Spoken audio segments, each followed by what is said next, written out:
Well, good morning. This is Ian R. Crane. It's the morning of Friday, the 16th of November, 2018.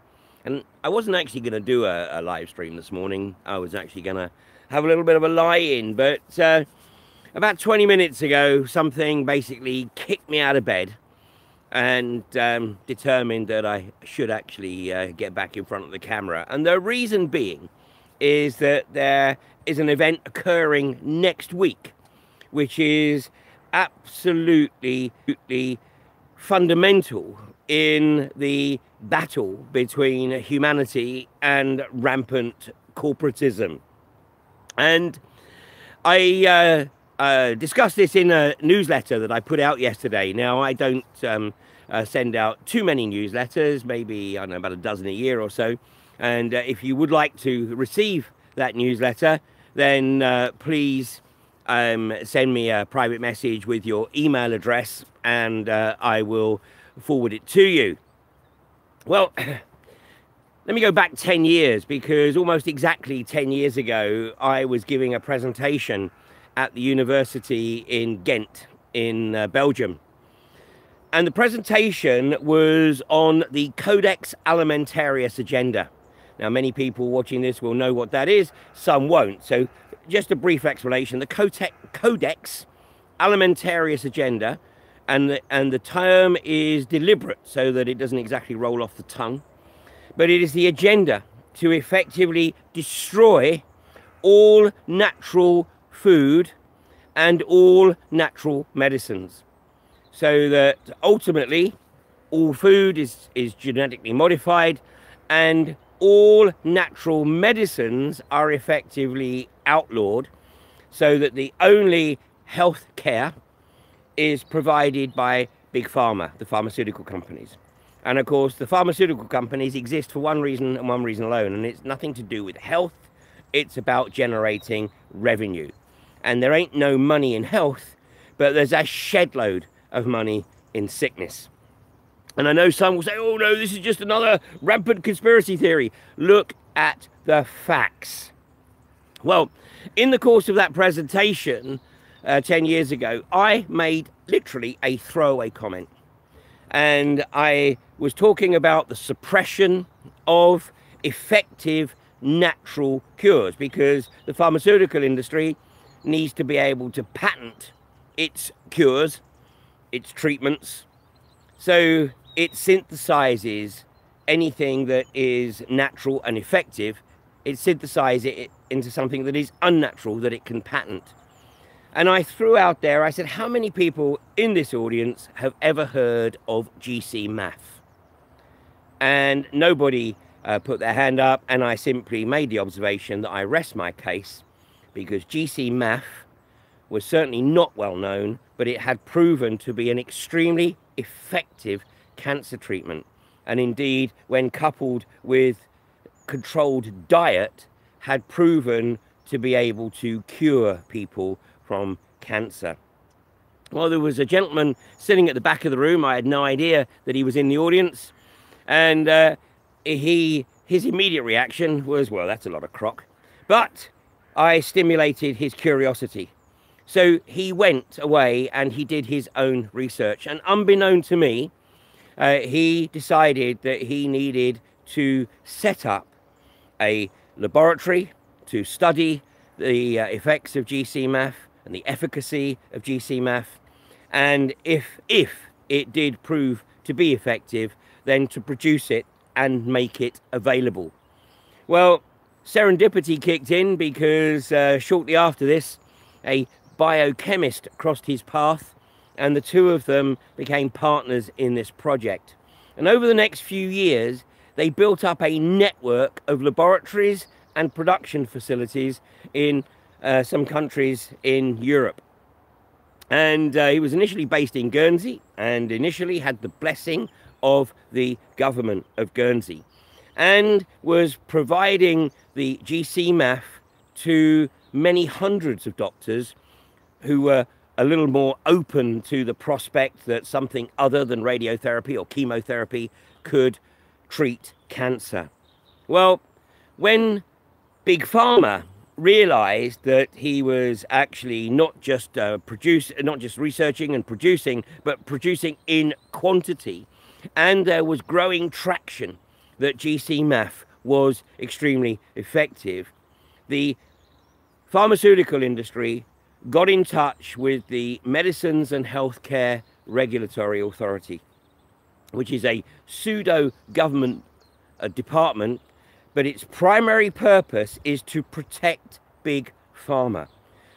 Almost all of the senior players at the MHRA are former pharmaceutical industry employees, and certainly that applies to the head of the MHRA, Dr. Ian Hudson. Well, the MHRA operates unilaterally. It doesn't have to go through due process. So the MHRA and their counterparts in other European countries raided these research and production facilities, sometimes violently, and basically shut them down and kicked all of the people employed in this burgeoning industry out onto the streets. Well, that was in 2014, almost exactly 4 years ago. In early 2015, I did an interview with this gentleman, a man by the name of David Noakes, on, I think it was episode 37 of Humanity versus Insanity. And later that year, he gave a presentation at the AV6 conference, both of which are linked in my newsletter. Well, 4 years on, finally, he gets taken to court. And the reason that the MHRA leave it so long to bring the allegations to court is because they need all the people who were being treated by GC-MAF to die. Because what they do not want is they do not want any evidence that this is an effective treatment. Now, a few weeks ago, David Noakes was advised by his legal team to plead guilty to the charge of producing and distributing an unlicensed medicine. There's no interest in the fact that it was effective, no interest in the fact that there are hundreds of cases of people around Europe and in the US who have benefited, who have seen their cancer go into remission and indeed in some cases disappear completely as a result of taking GC-MAF. Next week, starting on Monday morning, that's Monday the 19th of November, David will be at Southwark Crown Court for the start of what is potentially a 3-day sentencing hearing. And this is a hearing where there is the opportunity for David to mitigate against the sentence because the MHRA are seeking a custodial sentence. Now, the judge that was made the heard the initial case in which David pleaded guilty has acknowledged that he has a lot of study to do, there's a lot of research to do, and obviously this isn't a black and white situation. The MHRA are, of course, going to make the point that in their opinion, David is responsible for the deaths of these people. Well, of course, those responsible for the deaths of these people are in reality the MHRA, because they have denied these people the GC-MAF that was keeping them alive. And I have had no hesitation in labeling the MHRA as the executioners of the of people in the UK who are not fit to make their contribution towards the corporatocracy. And consequently, the pharmaceutical industry makes enormous sums of money. I believe it's around about £40,000 per patient that's treated with chemo and or radiotherapy. A minimum of £40,000. That's a massive revenue stream. And of course, as most people will acknowledge, radiotherapy and chemotherapy, if it doesn't kill you straight away, will simply effectively prolong the agony. And very, very few people have ever survived cancer having had a course of radio and chemotherapy. There are a few, of course, and that enables them to maintain the lie that this is the only effective treatment. And actually, if you look at the 1939 Cancer Act, then you will realize that the Cancer Act was put in place to protect the radium industry. And here we are, nearly 80 years later, and the corporatocracy has literally taken control of healthcare. Like I said, there's no money in health. So, next week, David will be in court. He'll be at Southwark Crown Court, and this will be the opportunity for David and other witnesses to come forward and share their experiences and seek to obviously not get David jailed. Now, it's going to be very interesting to see whether the judge is in the pockets of the corporatocracy and rules in their favour and gives them what they seek, or whether the judge is prepared to acknowledge that the corporatocracy is the problem, and the fact that they suppress anything that challenges their dominion, regardless of how effective it is their primary goal. So I will be outside Southwark Crown Court at from about 9 o'clock or so on Monday morning, and the case is due to start at 10 o'clock, and one hopes that the judge will recognize the significant public interest in this case and open the court to as many people as want to witness the proceedings. The clue is in the name, the corporatocracy. The corporatocracy is dead. And I won't bore you with all the details today, but of course the establishment regard humanity as dead. And those who don't even understand that principle certainly regard humanity as nothing more than a resource, a commodity to be used, abused, and discarded. And as soon as a live human is unable to contribute to the corporatocracy, then if they get sick, they just want them out of the way because they are an expense to the establishment, which is primarily funded and driven by the corporatocracy. So, you know, obviously we see this within the unconventional hydrocarbons industry. No real interest in the negative impacts, whether they be environmental or whether they be ecological or whether they be health related. No interest. Their only driver is profit. And for those who aren't necessarily benefiting directly from the profit, their only interest is the salary check. And they are effectively whores to their paymasters. And they will, as we see with the likes of Natasha Engel, say whatever it is they think they have to say to protect that check.